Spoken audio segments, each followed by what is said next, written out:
Продолжаем выпуск. Глобальные работы близятся к завершению. Сегодня наша съемочная группа побывала в обновленном музее Льва Толстого в Казани. Как известно, в нашем городе Лев Николаевич жил 6 лет. Чем удивят публику сегодня в будущем музее Толстого, узнала наш корреспондент Ксения Малова. Много денег уже ушло. Много, лучше не говорить. А удивляться нечему, ведь одна только люстра стоит 900 тысяч рублей.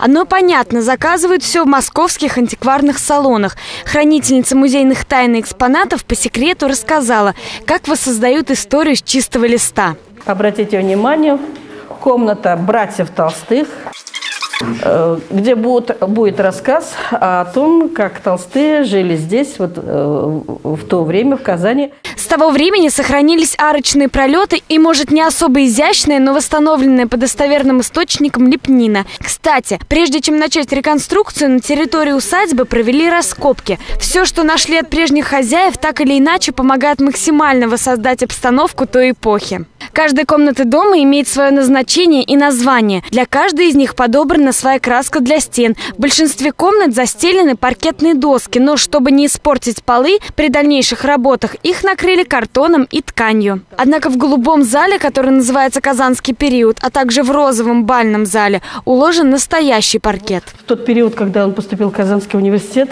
он начал принимать активное участие в светской жизни. То есть это были его первые балы, первый выход в свет, первое знакомство с девушками. Здесь вот мы планируем бальный зал. Где разместят музей, стало известно еще в 2000 году. Однако на деле работа закипела только пару лет назад. Долгие годы в доме ютился то детский сад, то школа. Отдавали его и под коммунальные квартиры. Сейчас музей приобрел должный вид. Перед домом восстанавливают 3 флигеля, в которых со временем разместятся сувенирные лавочки и, возможно, небольшой хостел для туристов. Реставрация идет уже 14 лет. И, по словам заведующей музея, открытие планируется в день рождения Льва Николаевича Толстого. Но в каком году, пока неизвестно. Ксения Малова, Рамиль Бекбаев. Новости на Первом городском.